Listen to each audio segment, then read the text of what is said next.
Welcome to Uma home maintenance and plan. দেখুন, আজকের discuss বা আজকের টপিক হচ্ছে টাইপ অফ ফল সিলিং। আমরা কত রকমের ফল সিলিং ইউজ করতে পারি। আমরা হচ্ছে মানে আমি ম্যাক্সিমামটা ধরছি, ম্যাক্সিমাম 7 টাইপ অফ ইউজ করতে পারি। একটা হচ্ছে gypsum ceiling, gypsum fall ceiling, plaster ceiling, fibre ceiling, wooden ceiling, glass ceiling, material ceiling, synthetic leather and cloth ceiling. Synthetic leather and cloth ceiling ফার্স্টে আমরা জিপসামের মধ্যে দিয়ে যাচ্ছি।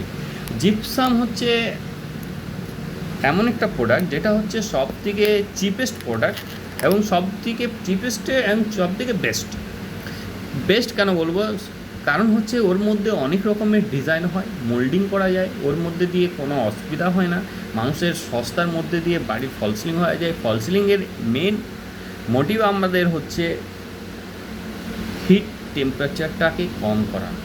একটা রুমে হিট টেম্পারেচার যত কম হবে তত আপনার রুমের মধ্যে দিয়ে আপনার ঠান্ডা ভাবটা বোঝাই থাকবে। তার জন্য আমরা ফল সিলিং ইউজ করি। কিছু ক্ষেত্রে ফল সিলিং যেমন অফিস আপনার দ্বিতীয় নম্বর অফিসে ম্যাক্সিমাম এখন জিপসাম সিলিং ইউজ হচ্ছে, প্লাস্টার অফ সিলিং হচ্ছে। প্লাস্টার অফ সিলিং দিয়েও আমাদের অফিস অনেক সময় হচ্ছে, ম্যাক্সিমাম সময় ওরা উডেনের ডিজাইন কিছু কিছু ক্ষেত্রে প্রোভাইড করে থাকি, যেটা ফল সিলিংয়ের মধ্যে দিয়ে খুব জরুরি। যেমন হচ্ছে কোনো জিপসাম বোর্ড দিলেন, তার মধ্যে দিয়ে উডেনের ডিজাইন করলেন এবং মেশ জালি, আমরা যেটাকে ইউজ করি মেশ জালি বা কাটিং জালি, সিএনসি কাটিং জালি, সেগুলো দিয়ে ইউজ করলে কি ডিজাইন অনেক বেস্টের দিকে যায়।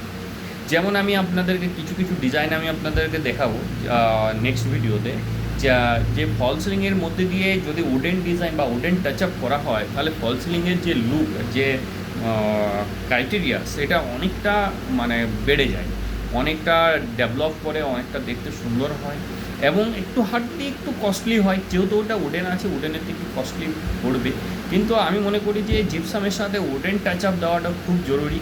এতে কি হয়, বাড়ির মধ্যে বা লিভিং রুম বা ডাইনিংয়ের মধ্যে একটু সুন্দরত্ব বোঝাই থাকে এবং নতুনত্ব বোঝা যায় যে হ্যাঁ একটা নতুন জিনিস লাগানো আছে। দ্বিতীয় নম্বর হচ্ছে উডেনের সাথে আমরা গ্লাস সিলিংও ইউজ করি। গ্লাস সিলিং আমরা কখন ইউজ করি, যখন আমরা হাইলাইট মানে যে কোনো জায়গায় একটু হাইলাইট করব, সেই জায়গায় যেমন আমরা টেম্পার গ্লাস বা হাই ফাইবার গ্লাস ইউজ করতে পারি।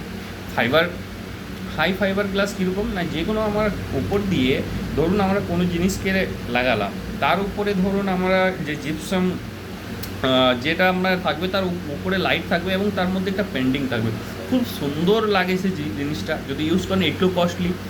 মেটেরিয়াল সিলিং, এবারে মেটাল সিলিংটা হচ্ছে আমরা পারপাস ইউজ করি কখন, যে কোনো জায়গায় ইন্ডাস্ট্রির ক্ষেত্রে যদি মেটাল সিলিং ইউজ হয়, তো মেটাল সিলিংয়ে একটা সুবিধা, মেটাল সিলিংয়ে হচ্ছে আপনার ওর স্ট্রেংথটা বাড়ানো, যে আমরা সিলিং করি তার স্ট্রেংথটা বাড়ানো।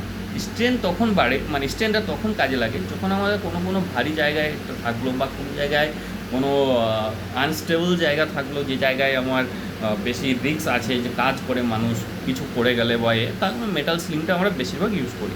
Synthetic leather or cloth ceiling, synthetic leather on cloth সিলিংটা আমরা কোন জায়গায় ইউজ করি, আমরা ম্যাক্সিমাম লিভিং রুমে ইউজ করলে সবথেকে ভালো লাগে। কেন, সিনথেটিক ক্লথ যদি ইউজ হয় তার মধ্যে 3D design, extremely 3D design with light create করা যায়। সেই জন্য আমরা সিনথেটিক ক্লথ ডিজাইনটা অনেক সময় প্রিফার করা হয় ইন্টেরিয়ারের ক্ষেত্রে। আর প্লাস্টার অফ প্যারিস যেটা বলা হয়, আমাদের প্লাস্টার সিলিং মানে হচ্ছে প্লাস্টার অফ প্যারিস একটু কস্টলি, জিপসামের থেকে কস্টলি, নো ডাউট ভালো, ওর ওয়াটার রেজিস্ট্যান্সও আছে, অনেক ওয়াটার রেজিস্ট্যান্সের কাজ করে। কিন্তু আমরা সবথেকে বেশি বলুন আমরা কিচেনে বেশি ব্যবহার করি ফাইবার সিমেন্ট বোর্ড কেন ব্যবহার করি, ফাইবার সিমেন্ট বোর্ডে 3 রকমের জিনিস প্রোভাইড হয়। একটা হচ্ছে হিট রেজিস্ট্যান্স, একটা হচ্ছে ওয়াটার রেজিস্ট্যান্স, আরেকটা হচ্ছে আপনার ওয়েদারের উপরে যে ময়েশ্চার পড়ে তার মধ্যে তার এফেক্ট কিছু পড়ে না।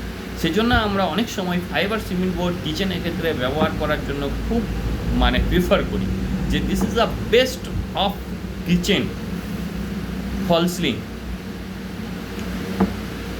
নমস্কার বন্ধুরা, আজকের দিনে এতটাই। নেক্সট ভিডিওতে আবার দেখা হচ্ছে।